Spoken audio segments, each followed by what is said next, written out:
We're going to start with David Lake from 24/7 Sports. David? Hey, Coach. We got to talk to Jake, obviously, today, and just wanted to see if you could share more, just contextually, provide context about his performance in the scrimmage. Obviously, put up big numbers, but, just curious how he looked in your opinion. And, did he get many first-team reps, or were the majority of those snaps with the second and third team? Oh, gosh, it's been so long. I'll have to – I know we got reps with the first team. I can't give you the proper breakdown on that. I think what impressed everyone was Jake was not cleared for team settings until the day before that scrimmage. And so that Friday we went out and practiced, just in helmets, and then all of a sudden, bang, here goes your first scrimmage. So I think the way he handled himself, because that first scrimmage day a lot of times can be overwhelming. You're out there, the coaches are off the field. You're just kind of out there on your own. You get the real live accountability of,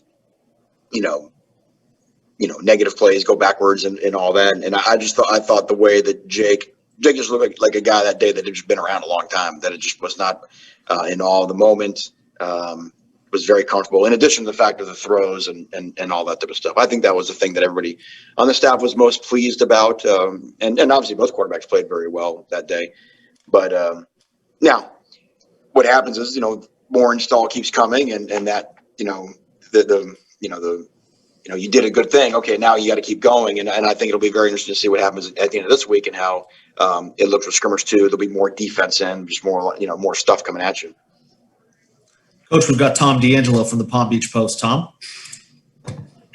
Thanks, Cam. Hey, Manny, how you doing? Good, Tom. How are you?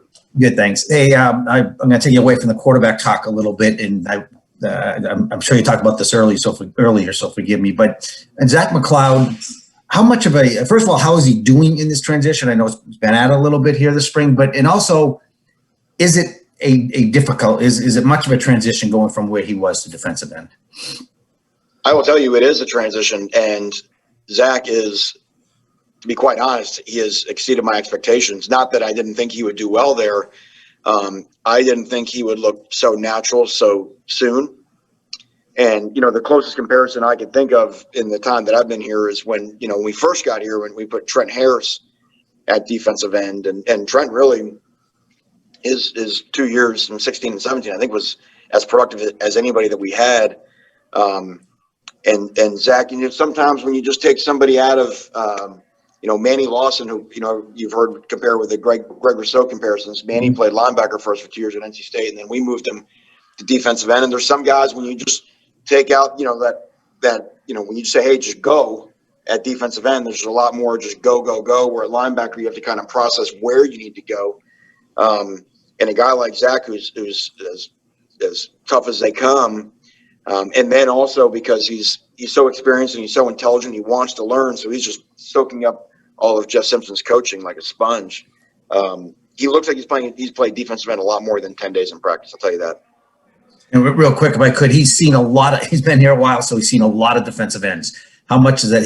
Guys who are going to be, great pros, how much do you think that's helped him? Because I'm sure he's studied all that stuff. I hope he has. And obviously, schematically, what we do, we've had an end with 8 sacks every year since we've been here. And I think there's only 2 teams in the country that or something like that have done that. So, defensive end is a glamour position in this defense. It's like batting cleanup. I mean, we expect our defensive ends to make plays, and part of it's by design, and part of the guys we've had. So, yeah, we've had some great examples to watch. Obviously, the ones that have been through here were in here last week for Pro Day. Coach, we've got Barry Jackson from the Miami Herald. Barry? Hi, Manny. Just wanted to ask you, who has been unavailable for large chunks of spring so far, besides obviously Silvera, Mallory, and Al Blades working himself back? And we hadn't heard Isaiah Walker's name raised. How's he coming along? Yeah, no, Isaiah has been getting better. I'm trying to think of who else that, other than who you've mentioned. I mean, all of our long-term guys that we kind of knew about before the spring have been there. We've had some guys in and out for protocol reasons, just because we're still not past, all of that type of deal. But I can't think of I can't think of anybody else other than the long-term guys, that have been missing. Yeah, we hadn't heard DeAndre Johnson mentioned much. Has he been participating fully? How's he looked? Yeah, DeAndre, in a team setting, today was his first day in a team setting again, just for health protocol reasons, and excited to get him more and more reps here as we close out spring. Thank you. Coach, we're going to go to Chris Stock and Inside the U. Chris? Yeah, you've completed 10 practices now, the one scrimmage. Is there something that stands out to you that you're most pleased with through these 10 practices? And then also, just an update on the running game. I asked you before, you felt like the scrimmage would be more telling. If you could just update on how things are going with the running game.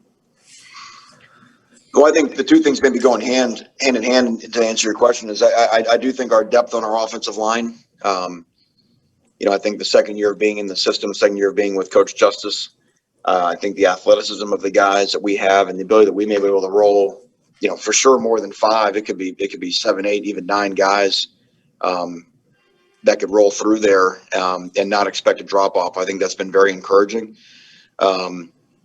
Spring ball, the run game, as I've mentioned before, someone's going to be mad on every play because defensively that's been our main objective this spring, is to eliminate the runs that we had against us a year ago. So like I mentioned, I do think the defensive line played, maybe edged it in the first scrimmage, but that's been a constant back and forth, and we're slowly becoming a more physical team up front in both lines of scrimmage, but still a lot of work to be done to be where we want to be.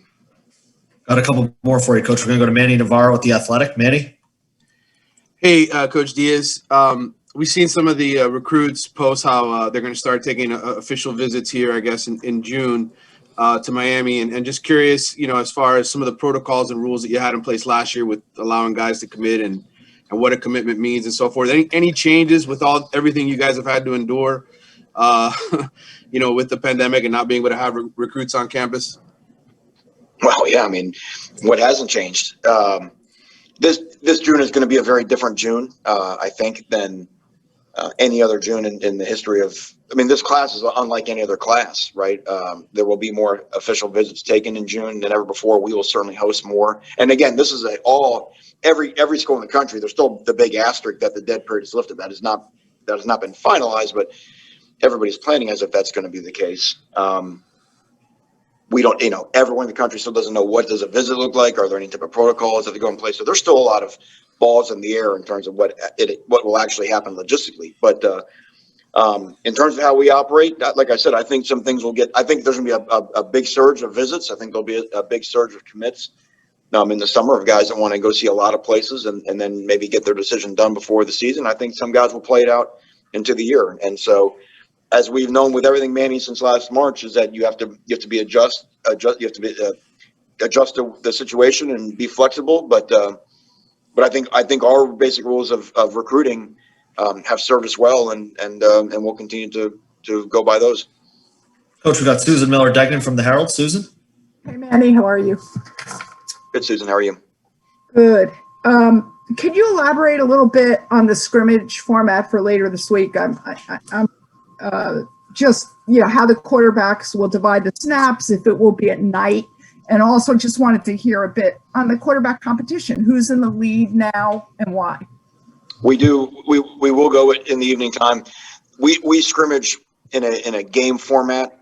So it's just, we put an amount of time on the clock, given the depth and the amount of people that we have. And as long as we think we can scrimmage for, we move the ball, we've kicking plays. We try to get as many situations, could be backed up, could be a sudden change, just could be a 1-minute drill, whatever happens organically just through the course of the game to try to simulate the situations that we'll see in the fall. We haven't even discussed yet in terms of how the quarterback reps will be divided up for Friday night because we still have another practice between even now and then. But I will say this too, in the springtime, this is such a unique spring, as I mentioned before. We have so much depth. So we go ones versus ones in the spring, but we have more than 11 ones. In fact, we've made a big deal about not really having ones this spring. We have a lot of guys that can go with the first team. We got some guys that are learning that go more with the second team, and some guys split with both. So it's not quite as cut and dry as like, well, you'll always be a 1 and you'll always be a 2. I think that's not what we want this spring. We're trying to keep the competition fluid, keep everybody a little bit out of their comfort zone. Thank you. Coach, we got David Furones from the Sentinel. Dave, Sun Sentinel. David, go ahead. My bad. Either one works. Thanks. Two questions for you, Manny. An update on the spring game and who will be allowed to attend at Hard Rock Stadium on the 17th. And second question is, do you see any of the wide receivers separating themselves from the crowded competition so far? The spring game right now, nothing's changed in terms of that. And then in terms of the wide receivers, I think the entire group has made progress. I think Mike Harley still is a leader of the group and sets the tone with the way that he works. But all the other guys are getting better. I think Rambo has given us a big shot in the arm. Pope Wiggins continued to improve. Xavier Restrepo makes plays every day in practice. Mike Redding getting back in the mix has helped. Daz Worsham has really made a stride. Keyshawn Smith, we still think he's got a big future and is pushing everybody. And so again, that's why, like I mentioned in the last question, we're not into ones. We're into like guys just coming out every day and competing and seeing who, through the spring, through summer workouts, 7-on-7 when we can't be there as coaches, and then to training camp, try and find the best team we have. I'd still believe in the wide receiver room that we will play more than 3. I know we'll play more than 3. I'm hoping that we have 6 to 8 that can go in and there should be no noticeable drop off when they're in there. That might be ambitious on my part, but I think we've got enough guys that can push and compete. I'm not saying the snaps are even, but guys that really go in the game and execute still at a high level. Last two for you, Coach. We're going to go to Gary Furman at Canesport. Gary? Hey, Manny, how are you? I got a 2-part question. The first is, I'm sure that you're seeing what's going on with basketball, and they're trending towards 1,500 to 2,000 kids in the transfer portal right now. What do you see happening in football? What is your game plan to deal with it? How many scholarships do you think you might allow to transfers here moving forward? And then the second part of my question was just, how is the adjustment going to being back to being the defensive coordinator? How is the adjustment being back to being the defense coordinator, you said? Yeah, that was the second part of my question. Yeah. I'll start with that. I mean, to me, that's been natural, because as I mentioned, I already had a role. I think just getting into, the play calling and some of the other places that I was not involved in the past. I've been doing that a long time, so I think that's been fun. I think it's been easy. I think how our kids play will be more important than who calls the play or what the play is.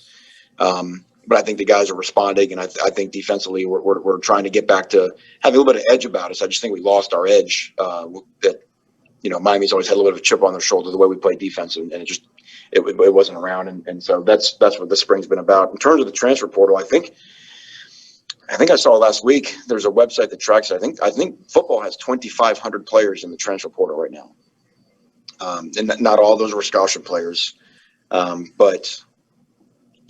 Gary, we're all waiting because, as I think I mentioned in the setting before, if we stay stuck at 25 initials, then there's going to be a problem going forward because players can leave your team, but you don't have the ability to replace them. And so it's not going to be very difficult to imagine a scenario where one position group walks out and you may only have signed one guy that year, a normal year to replace them. And if all your backups leave because they don't want to be backups, and you can't replace them, it's going to be very hard to field the football team. So this is the law of unintended consequences. So I don't know if anybody knows how that's going to work out down the road because, like I said, we're kind of building the airplane mid-flight. And so I think again, as I mentioned with them talking to Manny earlier, we have to just adjust to the scenario. I think we've done a good job in the portal. In the first couple of years of its existence, but things are changing rather rapidly right now. And the best thing we can do is have a program where the players want to stay. We had a lot of guys that chose to come back. I think our players enjoy the experience of playing here. I think they're here for the right reasons. I think they want to be a part of what we're building here. And I think we've always been attractive to players when they see the world a little bit differently. After being in college, maybe it's different to being a high school recruit and understand the pluses that this program has. But like I said, this is all evolving in real time, and we'll just continue to evolve our protocols and strategy with it. Last one for you, Coach. We got Donovan Campbell from SVN. Donovan, go ahead. What's going on, Coach Diaz? How you doing, boss? I'm doing well, Donovan. How are you doing? I can't complain, man. Thanks for asking. From the scrimmages, the practices that you've seen, if the season started tomorrow, Donovan, I think you might be breaking up. oh, can you hear me, Coach? Yes. Yeah, try again. Yeah. I'm sorry. I was like, with all the scrimmages that you've seen, the practices and so forth, if you had to start the season tomorrow, who would be your starting quarterback? Well, that's the whole point, Donovan. The season doesn't start tomorrow, but that's why we're not. That's if we said who the starting quarterback would be tomorrow, against everything we've made this spring out to be, we're trying to not have somebody feel like they can walk on the field today and be our starting quarterback. I would say if you got $1 that you're going to bet on who our starting quarterback is, probably where's number one, but the last name that rhymes with Ming. You know what I mean? So. That's the best answer I can give you. But we're not trying to name any starters for anything right now. We don't want anyone to feel like they've accomplished anything. We want to have really good competition. And like I said, I want that to go all the way through training camp. The last thing we need, especially with as much experience as we have, is guys to be complacent from what they've done so far. Awesome.